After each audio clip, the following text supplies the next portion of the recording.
Hi friends, ఈరోజు ప్రేమించి చూడు కథనం గురించి తెలుసుకుందాం. చూడు శారదా, నేను 5 ఏళ్లుగా చెబుతున్న మాటే మళ్ళీ ఇప్పుడు చెబుతున్నాను.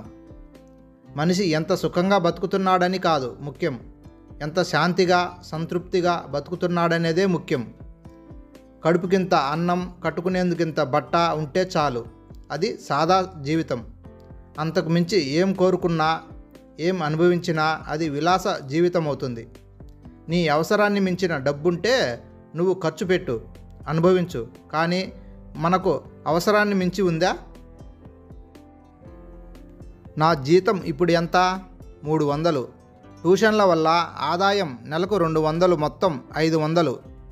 నువ్వు నేను కాక మనకు 3 పిల్లలు. చదువుకుంటున్న నా 3 తమ్ముళ్ళు. వీళ్ళ కనీస అవసరాలకే నా ఆదాయం సరిపోదు. ఇక నువ్వు కోరిన చీరలెక్కడి నుండి తేను?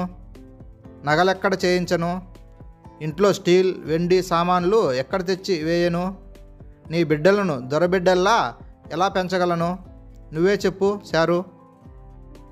నువ్వు కోరిన జీవితం నీకెలా నేను అందించగలను? నిస్సహాయంగా నవ్వాడు రాజారాం.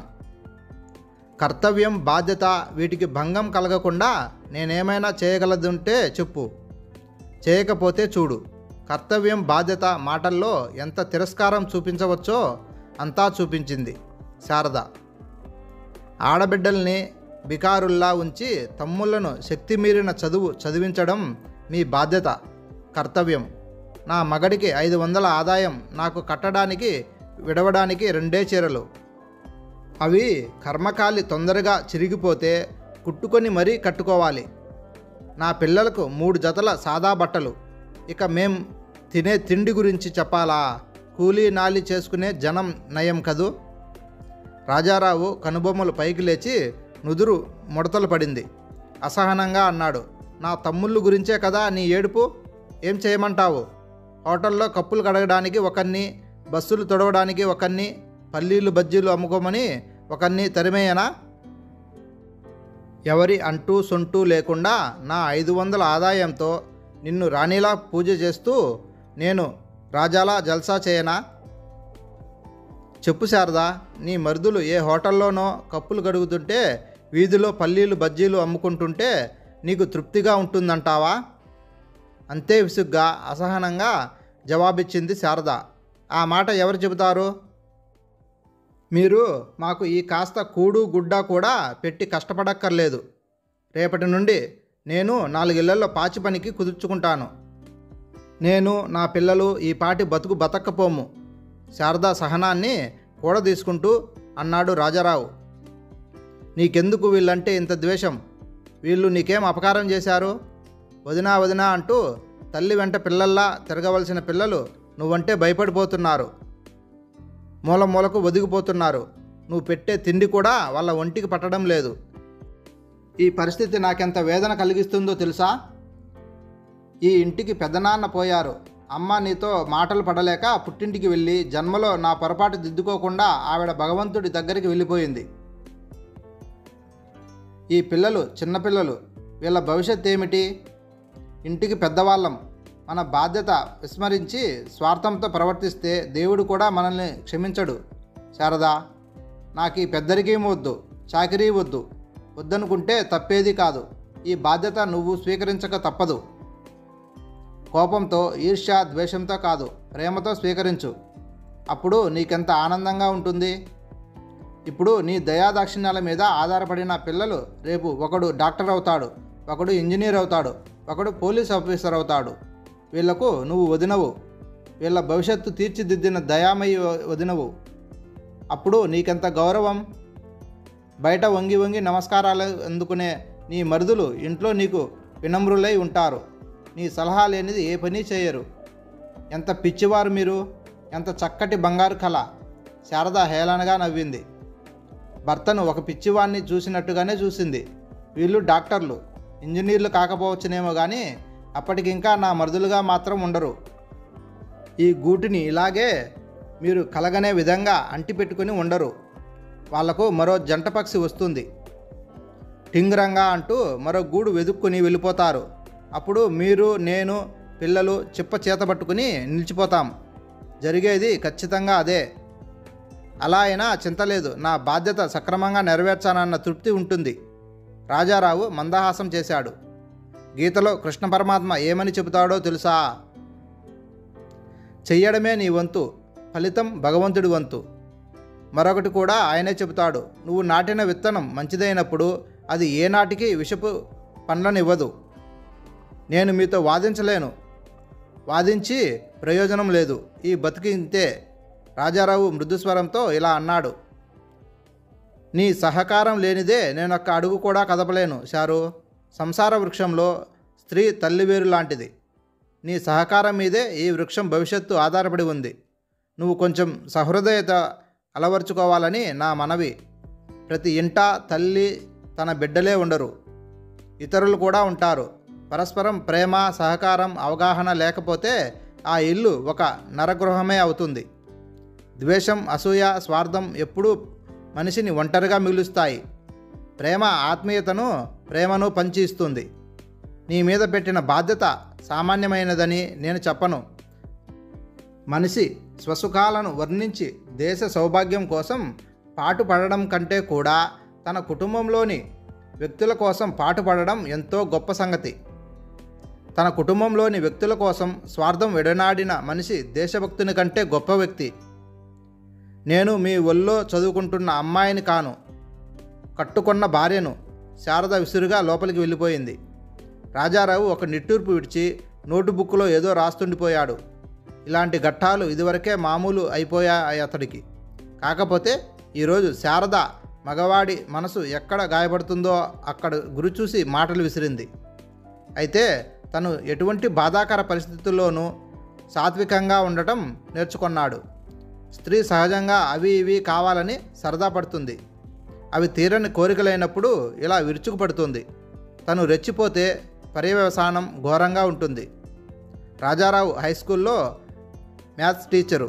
సహోద్యోగులకు ఎంత ఈర్ష్య ఉంటుందో విద్యార్థులకు అంత అభిమానం అతడంటే. తన క్లాస్లో వెనకబడిన వాడినే ముందుకు తీసుకుని చెప్పడం అతడి ప్రత్యేకత. శారద గారు ఇలా వస్తారా? పక్కింటి విమల వాకిట్లోకి వచ్చి పిలిచింది. మూటల వాళ్ళు వచ్చారు, చీర ఒకటి సెలెక్ట్ చేసి పెడుదురు. అబ్బే, నాకేం తెలుసు ఆ గుడ్డల సంగతి?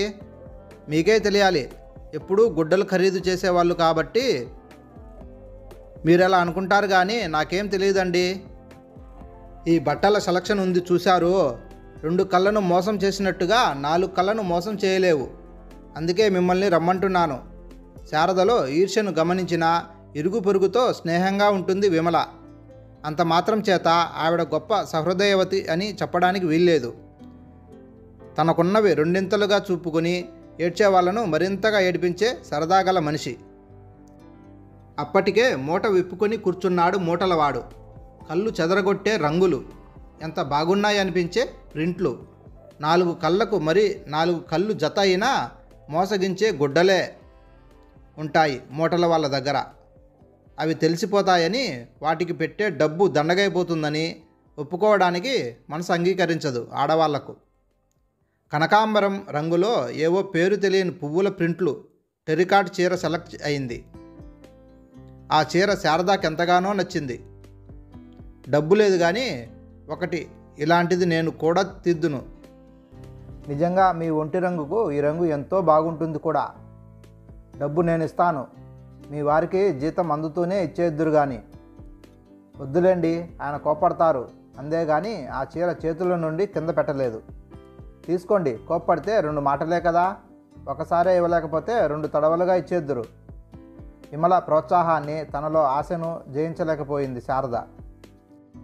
అయితే భర్తకు వెంటనే చీర చూపి విమల దగ్గర తను అప్పు చేసిన సంగతి చెప్పలేకపోయింది శారద. 2 రోజుల తర్వాత 3 ఇళ్ళ అవతల ఉన్న వర్ధన్ సార్ భార్య పాప పుట్టినరోజని పిలిస్తే కొత్త చీర కట్టుకుని వెళ్ళింది శారద. శారద తిరిగి వచ్చేటప్పటికి రాజారావు ఈజీ చైర్ వాలి కుర్చీ నుండి తెచ్చుకున్న మ్యాగజైన్ తిరిగేస్తున్నాడు. గుమ్మంలో సవ్వడి విని తలెత్తి చూసిన అతడు రెప్పవాల్చడం మర్చిపోయాడు. శారద తెల్లని రంగులో అందంగా ఉంటుంది. అందానికి ఇలాంటి ఆకర్షణ తోడైతే ఇక చెప్పేదేముంది? ఆరాధనగా చూస్తున్న అతడి కళ్ళు ఆశ్చర్యంగా, ఆలోచనగా మారిపోయాయి. చంటివాణ్ణి తండ్రి దగ్గర దించి లోపలికి వెళ్ళిపోయిన శారద గుండె టకటకా కొట్టుకోసాగింది. ఏమని చెప్పాలి? అప్పు చేసిన చీర తీసుకోవాల్సిన అవసరం ఏమొచ్చిందని అడిగితే ఏమని చెప్పాలి? ఇలా భయపడితే లాభం లేదు. తను ఒకటికి రెండంటించడం నేర్చుకోవాలి. ఆయన పెట్టింది తిని ఆయన తెచ్చింది కట్టుకొని ఇక అలాంటి కూలి బతుకు బతకలేదు విమల. చూడు, ఏ పువ్వులతో ఏ దేవుడిని పూజించి పుట్టిందో మగడు జీతం తెచ్చి విమల చేతిలో పోస్తాడు. అతడి సిగరెట్లకు కూడా ఆవిడే డబ్బు ఇవ్వాలట. తన మగడు తనను లెక్కలడిగినట్టుగా ఆవిడ భర్తను లెక్కలు అడుగుతుందట. సరే, విమల ఖర్చు సంగతి అడగాల. వచ్చిన ప్రతి సినిమా రకానికో చీర ఒకటేమిటి, మహారాణి వైభవం ఆవిడది. భర్త ఏ క్షణంలో లేచి లోపలికి వస్తాడోనని తుల్లిపడసాగింది శారద. 5 నిమిషాల తర్వాత బాబునెత్తుకుని రానే వచ్చాడు రాజారావు. ఊపిరి బిగబట్టుకొని ఏదో పనిచేస్తున్నట్టుగా ఉండిపోయింది శారద. చీర ఎక్కడిది శారద? చీర? తన గొంతు తనకే అసహజంగా తోచింది. ఈ చీరలో చాలా అందంగా కనబడుతున్నావు. ఎంత పడిందనుకుంటున్నారు? నేనెప్పుడూ చీరల వ్యాపారం చేయందే. ఎలాగో ధైర్యాన్ని కూడగట్టుకొని చిరునవ్వును బలవంతాన పెదవుల మీదకి తెచ్చుకొని చీర కొన్న వైనం చెప్పి వేసి అక్షింతల కోసం ఎదురు చూడసాగింది. ఆ చీర 35. అది ఆ మూటల వాళ్ళ దగ్గర. ఒక్క ఉతుకుతో రంగు బయటపడిపోతుంది. అయినా నాకు చెప్పకుండా ఈ పన్నులెప్పటి నుండి నేర్చుకున్నావు? ఈ నెలలోనే శ్యామ్కు పరీక్ష ఫీజు 50 రూపాయలు కట్టాలి.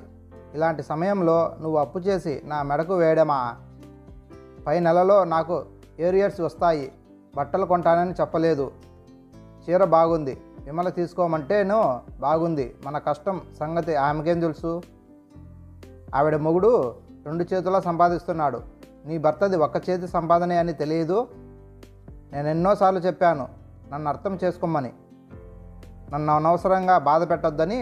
శారద కళ్ళల్లో అప్పటికే నీళ్లు తిరిగాయి.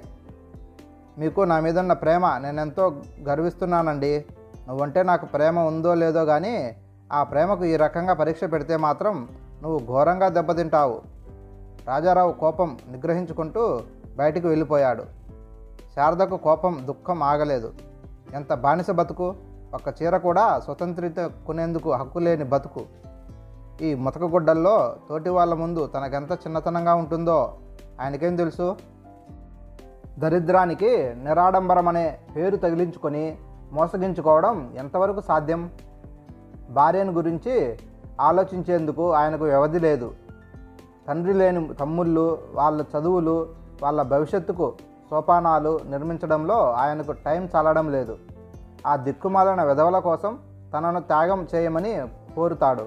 ఈరోజు ఈ చీర లేకపోతే తను ఎలా వెళ్ళగలిగేది పేరంటం?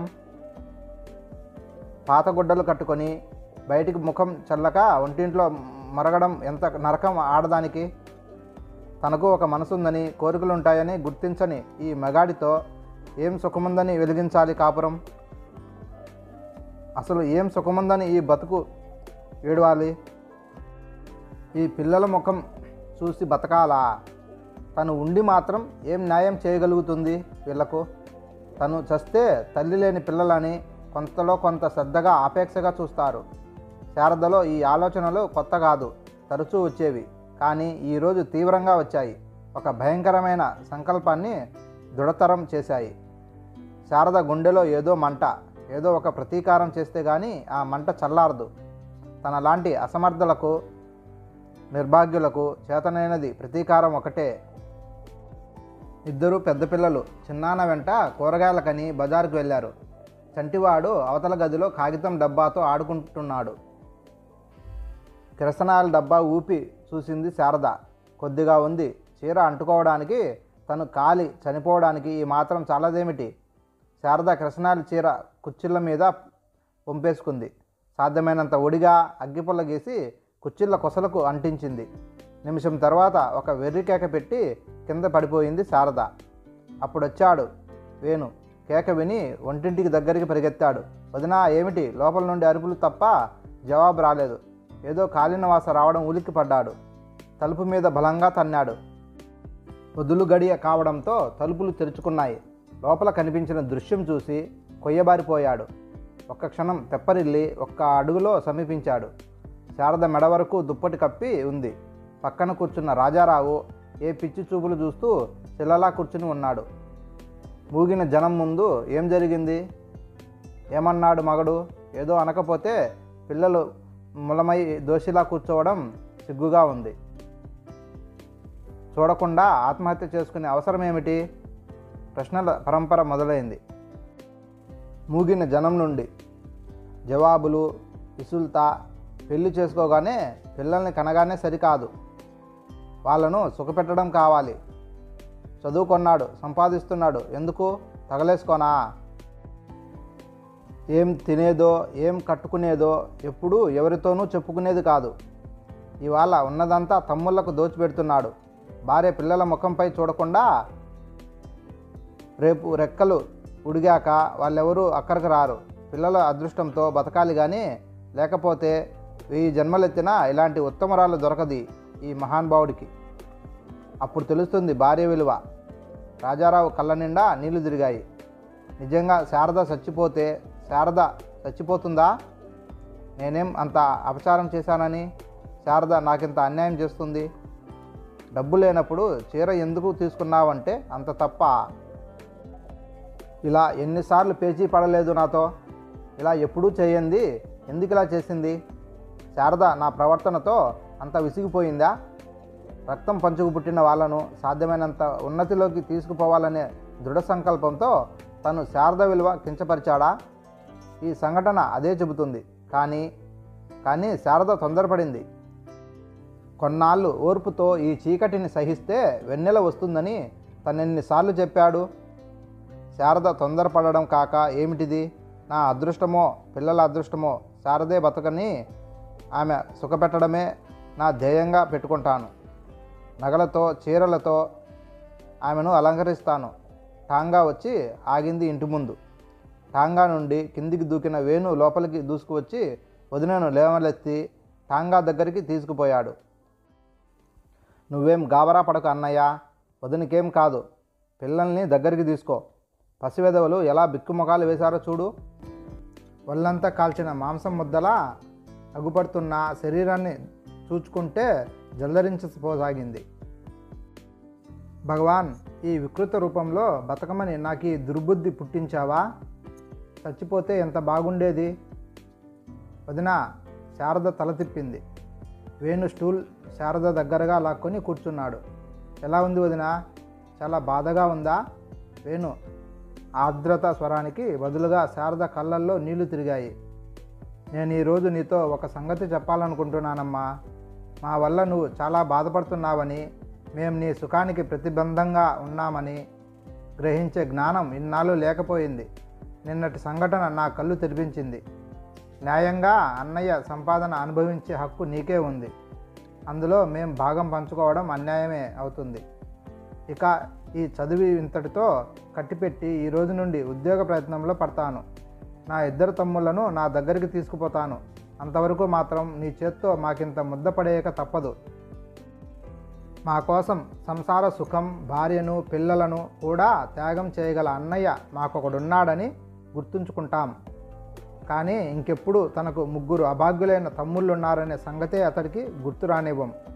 వేణు గొంతు పట్టేసింది. కళ్ళల్లో నీళ్లు కనబడకుండా ముఖం తిప్పుకున్నాడు.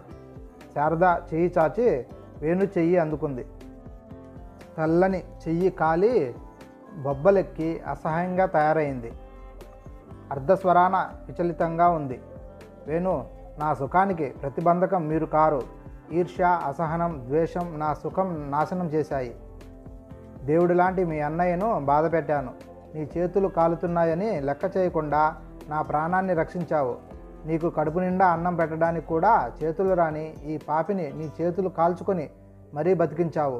నా పిల్లలక తల్లినిచ్చావు. ప్రేమించి చూడు, నీకెంతో సుఖంగా తృప్తిగా ఉంటుందని మీ అన్నయ్య బోధించారు. వేణు, మీరిప్పుడు ఆయన తమ్ముళ్ళు కారు, నా తమ్ముళ్ళు. ఆయనతో సమానంగా మీ అభివృద్ధికి పాడుపడతాను. వదిన, దిగ్భ్రమగా చూస్తున్న వేణు కళ్ళల్లో అతడికి తెలియకుండానే నీళ్లు కిందకు జారాయి. చాలు వదిన, పెరిగే పిల్లవాడివి, మరీ ఇంత కొంచెం తింటే ఎలాగయ్యా? పంక్తిలో కూర్చున్న రాజారావు నవ్వాడు. తినరా, కడుపుష్టితోనే ఆత్మపుష్టి ఇంత అర్భకంగా ఉన్నావు. పోలీస్ ఆఫీసర్ ఎలా అవుతావు? చిన్న తమ్ముడు సుధాకర్ సిగ్గుపడ్డాడు. చిన్నప్పుడెప్పుడో పోలీస్ ఆఫీసర్ అయినట్టు ఆట ఆడితే అది చూసి అన్నయ్య అప్పటి నుండి ఇలా ఆట పట్టిస్తుంటాడు. కొసరి కొసరి తినిపిస్తున్న శారదను చూస్తుంటే రాజారావులో ప్రేమ భావమేదో పెళ్ళుబిక్కింది. ఆడది అన్నపూర్ణ కాగలిగినప్పుడు ఆ ఇంట్లో ఏ సంపదలు లేకపోయినా అన్ని సంపదలు ఉన్నట్లే. పట్టెడన్నం కూడా పెట్టడానికి చేతులు రాక కుళ్ళు మనసుతో ఏదో కుక్కతో కాకితో విదిల్చినట్టుగా విస్తట్లో విదిలిస్తే ఆ తిండి తిన్న మనుషులు ఎలా ఉంటారు? ఆ మనసులు ఎలా కుంచుకుపోతాయి? ఇదివరలో శారద ప్రవర్తనతో ఎంతగానో నలిగిపోయేవాడు రాజారావు. ఒక కుటుంబంలో వ్యక్తులు, వాళ్ళు వదినామరుదులు కానీ, అత్తాకోడళ్ళు కానీ, తోడికోడళ్ళు కానీ పరస్పరం సానుభూతి, సహకారం, ప్రేమ కలిగి ఉండకపోతే ఆ ఇల్లు ఇక నరక గృహమే అవుతుంది. తన ఇంటిలోని మనిషిని ప్రేమించని వ్యక్తి పక్క వ్యక్తిని ఎలా ప్రేమించగలుగుతాడు? ప్రేమ కరువైన ఇల్లు ప్రేమ శూన్యమైన సంఘం. ప్రేమ తెలియని దేశం ఎక్కడైనా బాగుపడుతుందా? శారద భోజనానికి కూర్చునే వరకు తప్పెలాలో ఒక వాయికి సరిపడే అన్నం, నీళ్ల మజ్జిగ మాత్రం మిగిలి ఉన్నాయి. అయినా ఆ భోజనం ఎప్పుడూ లేని తృప్తినిచ్చిందంటే అన్నపూర్ణ కాగలిగిన ఆనందం తప్ప మరేం కాదు. తన వారనుకున్న వాళ్ళు కడుపులు నిండితే తన కడుపు నిండినట్టే ఆడదానికి. వదినా, ఎవరొచ్చాడో చూడు. వేణు కేక విని వంటింట్లో నుండి చేతులు తుడుచుకుంటూ వచ్చింది శారద. వేణు వెనక ఒక యువతి నిలబడి సంకోచంగా సిగ్గుగా చూస్తుంది. ఈ అమ్మాయికి మన ఇంట్లో ఆశ్రయం ఇవ్వాలట వదినా. ఏం చూసి ఇవ్వాలా అని ఆలోచిస్తున్నాను. తన దగ్గర ప్రేమధనం తప్ప మరో చిల్లి కానీ కూడా లేని నిరుపేదట. చూడరాదు, బోసు మెడ, బోసి చెవులు, బోసి మరిది ధోరణి అంతు పట్టలేదు శారదకు. ఆ అమ్మాయి అతడి కళ్ళల్లోకి ఏదోలా చూడడం, అతగాడు ఓ చిలిపి నవ్వు విసరడం, ఆ తంతు చూశాక శారద పెదవుల మీద చిరునవ్వు ఉదయించింది. కళ్ళల్లో ఆదరపూర్వకమైన భావమేదో కలిగింది. ఆమె వెళ్ళి భుజం మీద చెయ్యి వేసి, అమ్మా అంది. నీ దగ్గర చిల్లి కానీ లేదని చులకన చేస్తున్నాడు కదూ మనిషిని. అన్ని ధనాల కంటే సుఖపెట్టగలిగేది ఈ ప్రేమధనమేనన్న సంగతి తెలియజెప్పే బాధ్యత నీ మీద ఉంది సుమా. మన కులం కాదు వదినా. అన్నయ్య ఏమంటాడో? ఏ కులంరా నీది? ఏమంటాడో అన్న అన్నయ్య గొంతే వినబడి గతుక్కుమన్నాడు వేణు. బ్రాహ్మణుడనని గర్వంగా చెప్పుకుంటావు కానీ భారతీయునని చెప్పుకోలేనందుకు సిగ్గుపడాలిరా నువ్వు. నా చిరకాల స్వప్నానికి నీకు తెలియకుండానే రూపుదిద్దావురా నువ్వు. కులమతాలనే సంకుచిత పరిధులు దాటి ఒక కొత్త లోకం సృష్టించుకోవాలి మనం. ఒక సముద్రం ఎన్ని నదులనో తన విశాల గర్భంలో ఇముడ్చుకొని గంభీరంగా ఉండిపోయినట్టుగా మన కుటుంబంలోకి కులమతాలనే వివక్షత లేకుండా వ్యక్తుల ప్రవేశం జరగాలి.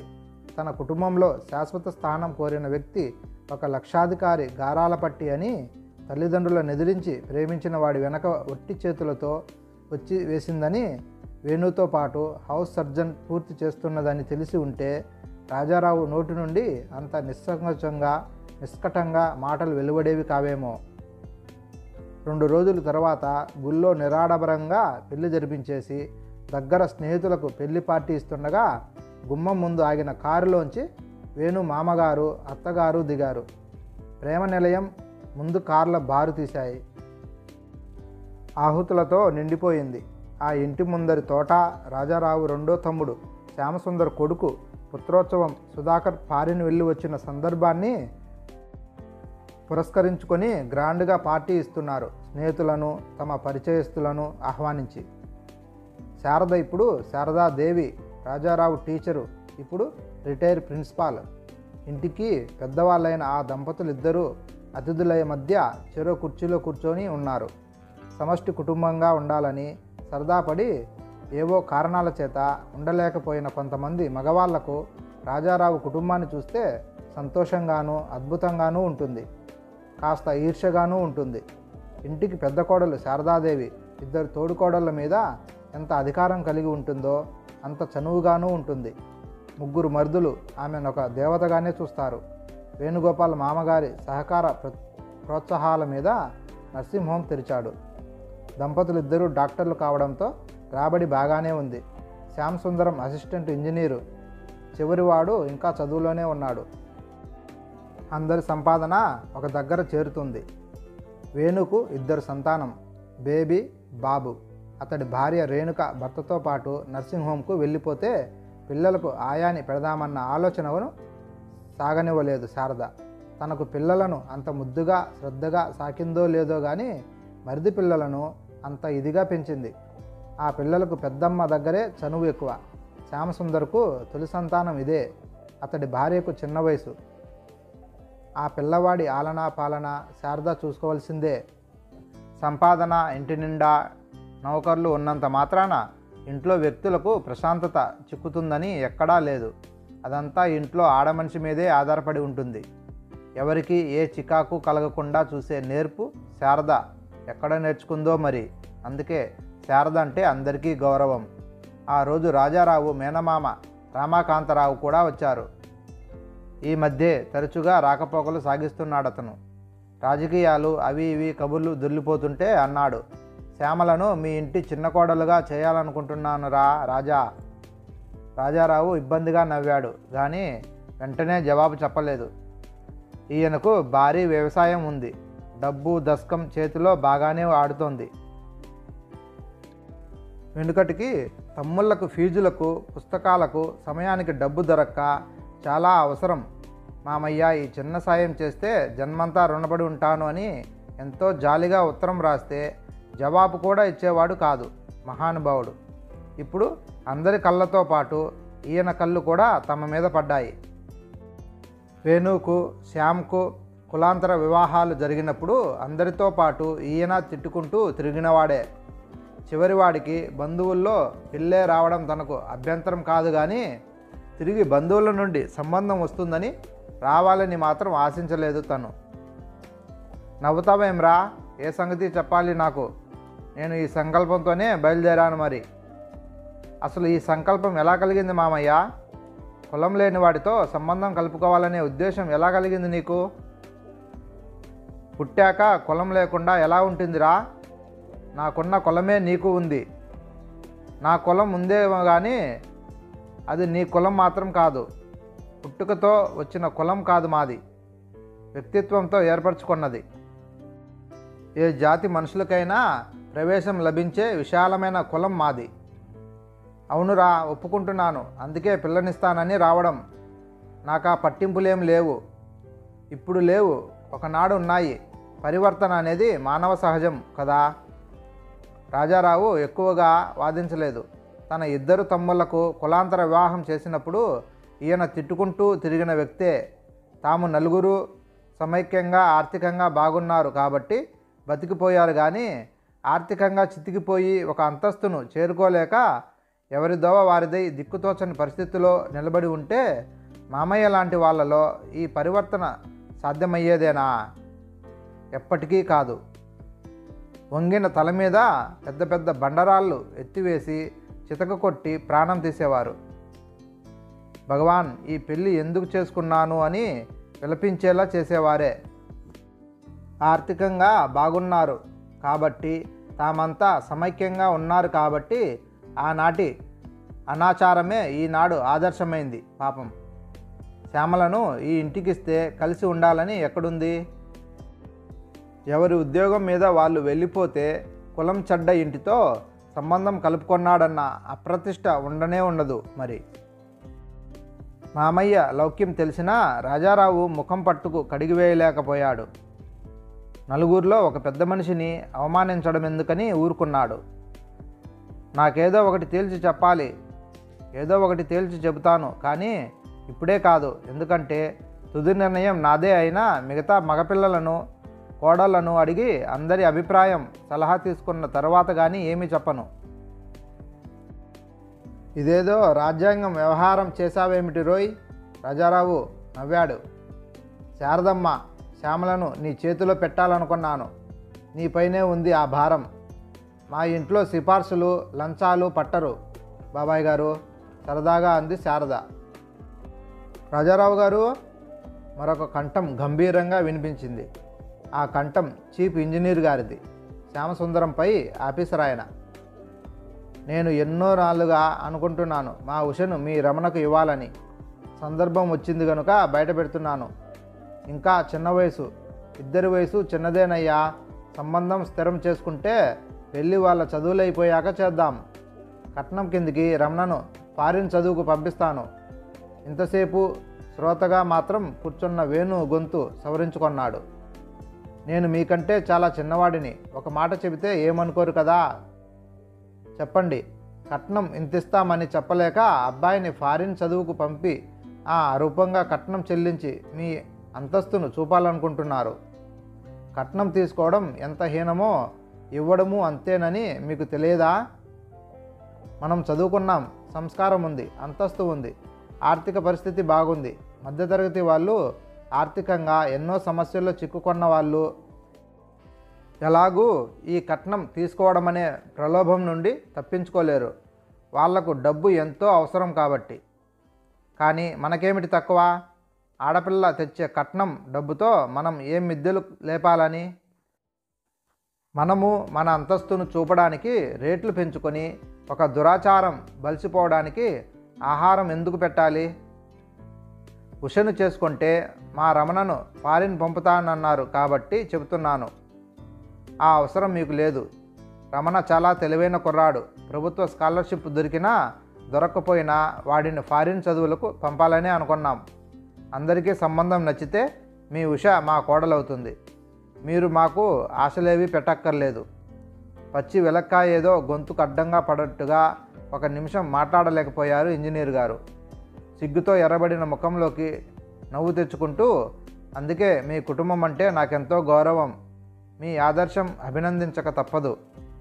మీ సమష్టి కుటుంబం 1000 కాలాల పాటు వర్ధిల్లాలని నా ఆకాంక్ష అన్నారు డాక్టర్ ఇంజనీర్లు. విద్యాదానం చేసే గురువులు ఫారిన్ రిటర్న్ మన దేశంలో చాలామంది ఉన్నారు. కానీ వీళ్ళు ఒక ఇంట్లో ఒక్క తాటి మీద కలిసి జీవించడమే అద్భుతమైన సంగతి. నిజంగా మీ అభినందనలు అందుకోవాల్సింది ఈ మహారాణి గారే. మా సుఖం, శాంతి, మా సమైక్యత అన్నీ ఈమె మీదే ఆధారపడి ఉన్నాయి. రాజారావు భార్య వంక చూశాడు నవ్వుతూ. శారద సిగ్గుతో నవ్వింది. వేణు కూతురు రాధిక శ్యాంబాబుని ఎత్తుకు వచ్చింది. ఒసేయ్, ఎవరిచ్చారే నీకెత్తుకోవడానికి? మెడలు పడేశావంటే శారద గబుక్కున బాబుని ఎత్తుకొని గుండెలకు అదుముకుంది. రాధిక కుర్చీ వెనక నిలబడి పెద్దమ్మ మీదికి వంగి ఏమిటో చెబుతుంది. శారద పకపకా నవ్వుతూ ఆ పిల్ల బుగ్గగిల్లి లేచి ఇంట్లోకి వెళ్ళిపోయింది. పట్టుచీరలో పచ్చగా మెరిసిపోతూ హుందాగా ఉంది ఆమె. ఆ ఇంట్లో ఆమె స్థానం, దర్భం చాలామంది ఆడవాళ్లకు ఈర్ష్య కలిగిస్తూ ఉంటుంది. రాజారావు తిరిగి అన్నాడు, సంసారంలో తల్లివేరు లాంటిది గృహిణి. ఆమె ఆరోగ్యం మీద, మనోదారుఢ్యం మీద ఈ సంసార వృక్షం ఎలా ఆధారపడి ఉందో ఈ కొమ్మలు, రెమ్మలు చీడను దరిచేరకుండా ఆరోగ్యంగా ఉండడం అంతే ముఖ్యం.